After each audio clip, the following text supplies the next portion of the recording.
Michael Bloomberg released an ad going after not Bernie Sanders himself, going after Bernie Sanders supporters. The old Bernie bro narrative for the 9,312th time. So let's take a look at the ad and then we'll discuss.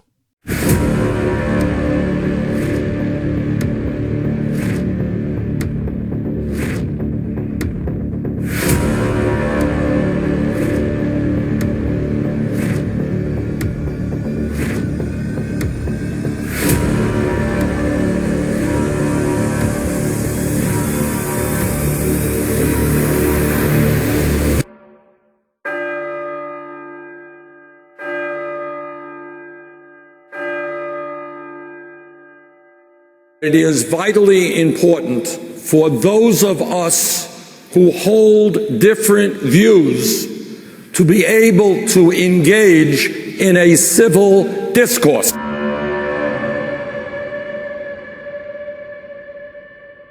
That is glorious. There's a reason why they make this argument. They make this argument because they have Dickie McGeezax on Bernie Sanders himself. This is what you do? Mike Bloomberg, you think he could have a policy debate with Bernie Sanders and walk away looking better? Answer, no. You know what? He even knows that. Michael Bloomberg knows that. Michael Bloomberg knows his policy chops are nothing compared to Bernie Sanders. Michael Bloomberg knows Bernie Sanders is a true believer in FDR-style social democracy. He's a New Deal Democrat. And Bernie would wipe the floor with Michael Bloomberg. So when you can't defeat your opponent based on their record, based on their history, based on their policies, what do? I don't know. I got to find something. So what do you say? His supporters are mean. Okay, first of all, no. But second of all, even if they were, whoop-de-doo, bitch. I don't care. Why should I care? I care about getting Medicare for all and free college and a living wage. Could you imagine the peanut brain one must have to come to the conclusion, I did support getting everybody health care and saving 45,000 lives every single year, but then Bernie Bro 6969 on Twitter was mean to me, so therefore now I'm against Medicare for all. Well, then congratulations on being the most giant moron in the world. I was against these endless wars, and I was against killing hundreds of thousands of innocent civilians overseas, but then somebody was really rude to me, so I've changed my position on that, and now I'm pro-war. See, politics to somebody like Michael Bloomberg, he's a billionaire. He's comfortable. There aren't real-world consequences to this shit to him. To him, it's all a game. It's a chess match, and I'm trying to corrupt my way into the White House. But to real people, who cares about your civility and your decorum?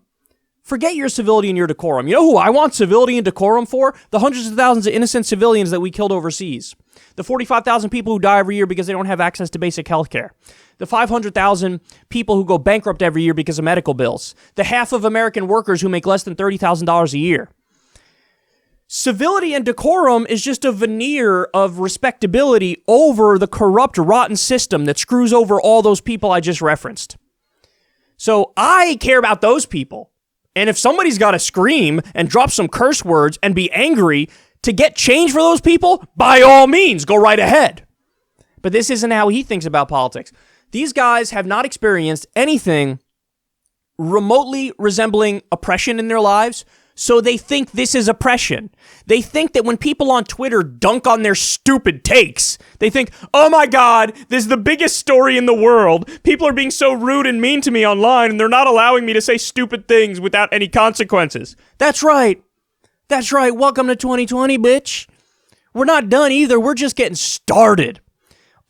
For every time they say, oh my God, the Bernie Sanders supporters are so mean, it invariably, every single time, the Bernie Sanders supporters are responding to something somebody said that is actually stupid, dumb, immoral, unethical, over the top, wrong, corrupt, fill in the blank with whatever negative word you can think of. I know because I've done the same thing. I've seen terrible takes. People coming out against an increase in the minimum wage.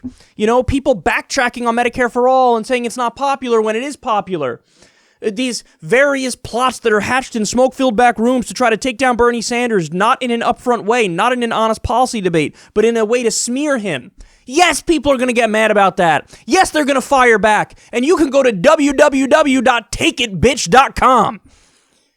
See, Now, I get it. Bernie Sanders is playing the game, and the game is he goes out there and he's like, hey, let's have civil discourse. Let's have civil dialogue. We don't want anybody as part of our movement who, does unethical things. But just understand, this is nothing but a cynical strategy from mainstream media and from corporate Democrats. And let me explain something to you.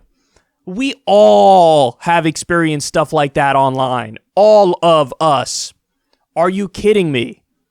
There's been plenty of Kamala Harris supporters, for example, who have gone after the left and the Bernie supporters in the most vituperative, over-the-top, absurd way possible. Do I do shows where I come out here and, me, Kamala supporters were mean to us, me? No, I don't do that because I'm not a child.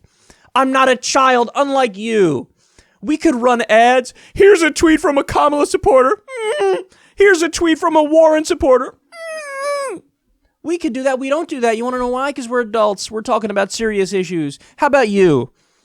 You're not serious. You have nothing to talk about. You're trying to buy your way into the White House, hence the $300,000 donation to the DNC, $800,000 donation to the Democratic Grassroots Victory Fund, which is the state parties, $351 million worth of ads. Now you're buying YouTubers and media influencers. You have nothing to say. You have nothing to talk about. Your record is trash. Your policy positions are trash. And so you get triggered when people respond in your mentions and hold a mirror up to your face and say, you see this? This is what you are. This is who you are. You're a soulless, unethical, immoral loser. And guess what? We're going to stop you. And also, as I've made this point a million times, but I'm going to make it a million more because it's true. All the whining. Well, they whined about Trump supporters too. And he rode that energy and enthusiasm right into the White House. So really, in the case of Bloomberg specifically, I think he's just triggered. He doesn't have that genuine support. Now, I just told you before, there are some other candidates. There are plenty of Kamala supporters who were mean online, plenty of Warren supporters who are mean online. Biden has no supporters, so it's a little bit of a different story. But in the case of Bloomberg, I honestly think he's just triggered that he doesn't have that kind of support. He wants that kind of support. And so this is the only attack he can come up with against Bernie. I have something in my eye and it's driving me fucking crazy. Fuck. That was bad, man. That was really bad. There was like a giant eyelash or something in my eye. And it like incapacitated me. So anyway, I got on some glasses now and I should be okay. I forget where I was in my Bloomberg rant. But it doesn't really matter. Bottom line is, you get the picture. This guy has no actual line of attack against Bernie Sanders, and so he has to go all in with the mucked up fake scandal of the Bernie bros online. And really, when push comes to shove, I think he is jealous to one extent or another that he doesn't have that kind of, support. He doesn't have that kind of strong support. Even other candidates who aren't doing well in the polls have a stronger support base that's more passionate than Bloomberg does. But if this is all you got, man, this is going to be easier than we thought because that argument didn't work the first time in 2016. It didn't work the second time, the third time, and the fourth time in 2019 because they have tried it before, and it's going to fail again this time. If anything, you make us more likely to support Bernie Sanders. You make us more passionate. And this reminds us that we're up against a bunch of people who are not genuine actors with real criticisms. These people don't care about policy. They don't care about improving lives. This guy's a malignant narcissist who's just trying to get into the White House. And he thinks that attacks like this are going to help that. But guess what? It's going to hurt it.